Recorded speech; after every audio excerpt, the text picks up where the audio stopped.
Hello दोस्तों, कैसे हैं आप लोग। आई होप आप लोग बहुत अच्छे होंगे। दोस्तों, इस वीडियो में हम लोग बात करेंगे कि सेवा के दौरान मृत्यु या दिव्यांगता होने पर आपको कौन सी पेंशन मिलेगी या फैमिली पेंशन मिलेगी। वीडियो के अंत तक बने रहिएगा। अगर आपके कोई भी सवाल रह जाते हैं तो उसे हम किसी और वीडियो में कवर जरूर करेंगे।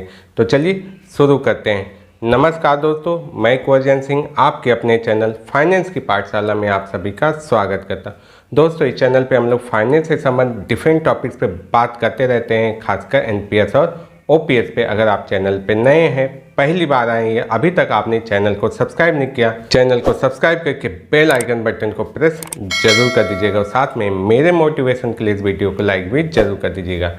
तो चलिए शुरू करते हैं आज की पाठशाला।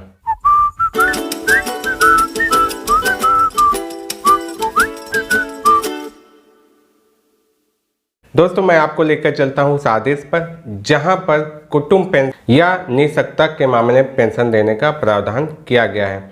अभी जो लेटेस्ट अपडेट आए हैं हम उसके साथ चीज़ों को समझेंगे। और ये है गजट, भारत का राजपत्र द गैजेट ऑफ इंडिया, और इसे जारी किया गया है 30 जनवरी 2023 को। पेंशन एवं पेंशनभोगी कल्याण विभाग, कार्मिक लोक शिकायत और पेंशन मंत्रालय। तो यहाँ पर जो संशोधन किए गए हैं वो लागू किए गए हैं केंद्रीय सिविल सेवा पेंशन नियमावली 2021 में। 2021 जो पेंशन नियमावली लागू की गई थी वो 1972 की जो पेंशन नियमावली थी उसको हटाकर लागू किया गया था, अर्थात उसमें काफ़ी संशोधन कर दिए गए थे। तो अभी अपडेट के साथ ये चीज़ें आ रही हैं। अब हम यहाँ पर ज़्यादा इधर न देखकर कि क्या चीज़ें हैं, हम सीधा चलते हैं उस कॉलम पे जहाँ पर बात की गई है दुर्घटना के दौरान मृत्यु या निःशक्तता होने पर किस तरह पेंशन दिए जाएंगे, कैसे और कौन से प्रावधान लागू होंगे। तो यहाँ पर शर्तें दी गई हैं कि निःशक्तता पेंशन और कुटुंब पेंशन मंजूर करने की शर्तें। तो इन नियमों के अधीन निःशक्तता पेंशन या कुटुंब पेंशन दी जाएगी, यानी इनमें कोई कारण संबंधी संयोजन है। किसी सरकारी कर्मचारी की निःशक्तता और सरकारी सेवा, किसी सरकारी कर्मचारी की मृत्यु और सरकारी सेवा। दूसरा, निःशक्तता सरकारी सेवा के कारण हुई है या तभी स्वीकार किया जाएगा यदि यह प्रमाणित किया गया हो कि यह निःशक्तता उसे ऐसे घाव, क्षति या रोग के कारण हुई है जो कि सरकारी सेवा के कारण हुआ है, जो सरकारी सेवा से पहले या उसके दौरान हुआ हो और उसके कारण और अधिक बढ़ गया हो। नंबर 3, मृत्यु सरकारी सेवा के कारण हुई हो या तभी स्वीकार किया जाएगा यदि यह प्रमाणित किया गया हो कि मृत्यु निम्नलिखित कारणों से हुई हो या नीचे दिए गए कारणों से जल्दी हो गई हो। कोई घाव या क्षति या रोग जो सरकारी सेवा के कारण हुआ हो, ऐसा घाव, क्षति या रोग का बढ़ना जो सरकारी सेवा से पहले या उसके दौरान हुआ हो, और ऐसा बढ़ना सरकारी सेवा के कारण हुआ हो। अगर पहले से रोग है लेकिन अगर सेवा में आने के कारण वो रोग बढ़ा है तो उसको भी यहाँ भी कंसीडर किया जाता है।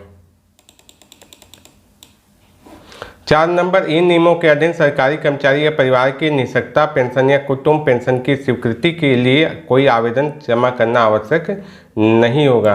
तो यहाँ पर आवेदन नहीं करना होगा। जैसे ही अगर इन कारण से आपको सेवा से हटना पड़ता है तो बाकी की प्रक्रिया जारी हो जाएगी। हाँ, कुछ चीज़ें आपको चाहिए होंगी। जैसे यहाँ पर कहा है कि कार्यालय अध्यक्ष का दायित्व होगा कि चिकित्सा बोर्ड के निष्कर्षों के आधार पर किसी सरकारी कर्मचारी को हुई क्षति या रोग के कारण निःशक्तता होने या मृत्यु होने के प्रत्येक मामले पर विचार करें। यहाँ पर कुछ है, उनको अलग से भी पावर दिया गया है कि अगर कोई मामला ऐसा लगता है कि जो आपको समझ में आता है तो उसके हिसाब से भी आप निर्णय ले सकते हैं।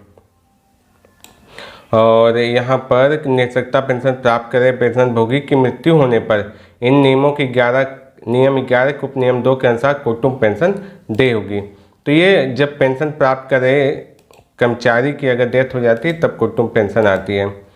और निःशक्तता पेंशन या कुटुंब पेंशन स्वीकृत करने के लिए प्राधिकारी ये तो उसी विभाग से ही संबंधित होंगे, इस पर हम बात नहीं करेंगे। अब हम चलते हैं अनुसूची पर, जहां हमें पता चल जाए कि किस तरह से ये निर्धारित किया जाएगा कि इन्हें कौन सी पेंशन दी जाए, या 2021 के तहत दी जाए या असाधारण पेंशन दी जाए। तो यहाँ 7 नंबर में दिया निःशक्तता की प्रतिशतता का अवधारण। तो यहाँ पर किसी रोग या रोगों के कारण निःशक्तता की अगर प्रतिशतता इस हिसाब से होती है तो 50% तक 50 गिना जाएगा, 50 से 75, 75 गिना जाएगा और 75 से अधिक 100। तो इसी हिसाब से पेंशन की गणना भी होती है, जो असाधारण पेंशन दी जाती है उसकी गणना भी इसके आधार पर होती है, इसलिए ये मायने रखता है। पॉइंट नंबर 8 में बात की गई कि अगर चिकित्सा बोर्ड के निर्णय से आप संतुष्ट नहीं हैं तो आप उसके लिए फिर से अपील कर सकते हैं। बाकी चिकित्सा बोर्ड के गठन के बारे में कुछ बातें की गई हैं, कौन से कर्मचारी होंगे, कौन से डॉक्टर्स होंगे, अगर फीमेल कोई सदस्य है, अगर कोई फीमेल कर्मचारी है तो उसके लिए चिकित्सा बोर्ड में कोई फीमेल डॉक्टर भी होनी चाहिए। अब हम लिखते हैं वर्गीकरण, ये थोड़ा मायने रखता है, इसको समझना जरूरी है। मृत्यु और निःशक्तता के मामलों का वर्गीकरण। मृत्यु और निःशक्तता के मामलों को उन परिस्थितियों के आधार पर जिनमें मृत्यु या निःशक्तता होती है निम्नलिखित विशिष्ट प्रवर्गों में वर्गीकृत किया जाएगा। प्रवर्ग का, मृत्यु या निःशक्तता सरकारी सेवा के कारण न होकर प्राकृतिक कारणों से हुई हो और सरकारी कर्मचारी की मृत्यु या निःशक्तता और सरकारी सेवा के बीच कोई कारण संबंधी संयोजन नहीं है।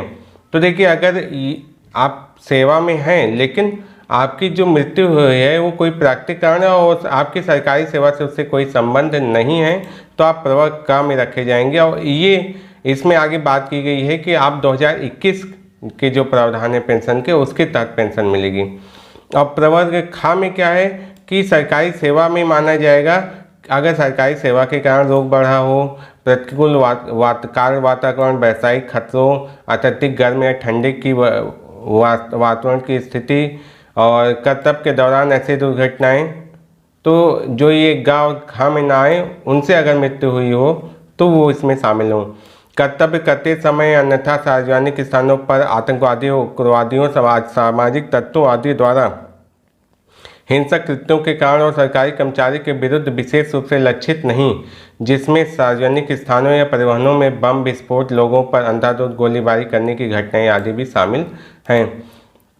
बस बाकी अगर और डिटेल में जाएं तो यही चीज़ है कि आप उससे संबंध आपकी सेवा से हो, तब यहाँ पर जो भी माने जाएंगे वो आपके ये माने जाएंगे कि आप सरकारी सेवा के दौरान घायल हुए हैं या आपकी मृत्यु हुई है तो फैमिली पेंशन दी जाएगी। अब यहाँ पर देखिए ये घा में ये भी थोड़ा अलग, गा और घा थोड़ा अलग करेगा, लेकिन अब आपके केस पे निर्भर करता है कि आपका केस गा में आएगा कि घा में आएगा।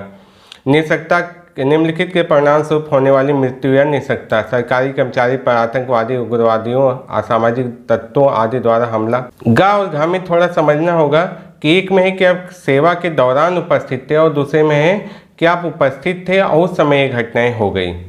आप पॉइंट नंबर 10 को देखते हैं, निःशक्तता पेंशन और सेवानिवृत्ति उपदान की रकम। यदि कोई सरकारी कर्मचारी प्रवर्ग खा, गा या घा में दी गई निःशक्तता के कारण सरकारी सेवा में कार्यमुक्त किया जाता है तो उसे नियम 7 के अधीन विनिर्धारित निःशक्तता के प्रतिशत के अनुसार निःशक्तता पेंशन पंचायत की जाएगी। तो 7 हमने देखा था जहाँ 50, 75 और 100 की बात की गई थी प्रतिशत की। और खा, गा और घा में अगर होता है तो निःशक्तता पेंशन में एक सेवा तत्व, यही महत्वपूर्ण, एक सेवा तत्व और एक निःशक्तता तत्व सम्मिलित होगा। तो यहाँ पर पेंशन की राशि बढ़ जाएगी, इसमें सेवा तत्व बढ़ रहा है, काम में क्या है सिर्फ निःशक्तता रहेगा। तो यहाँ पर पेंशन की राशि में तो बदलाव आ ही जाएगा।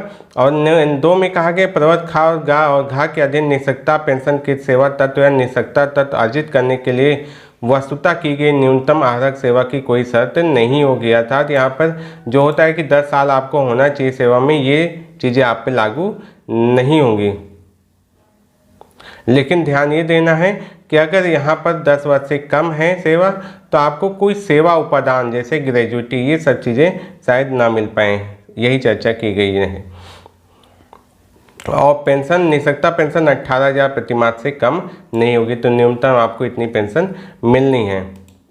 अब यहाँ पे कैलकुलेशन भी दिखाया गया है, मैं सारी चीज़ों पे नहीं जा रहा हूँ।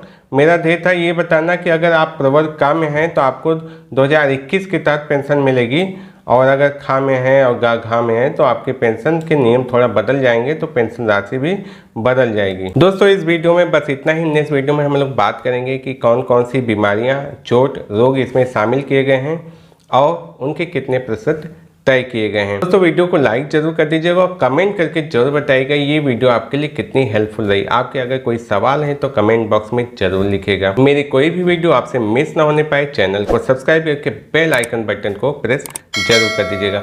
अगर दोस्तों आप मुझसे कांटेक्ट करना चाहते हैं तो आप मुझे ईमेल कर सकते हैं, आप मुझे टेलीग्राम पे मैसेज कर सकते हैं। टेलीग्राम पर मेरा जो ग्रुप है उसका लिंक आपको डिस्क्रिप्शन में मिल जाएगा, आप उसे भी ज्वाइन कर सकते हैं। तो चलिए मिलते हैं नेक्स्ट वीडियो में ऐसी इन्फॉर्मेशन, नॉलेज और अपडेट के साथ। तब तक के लिए नमस्कार।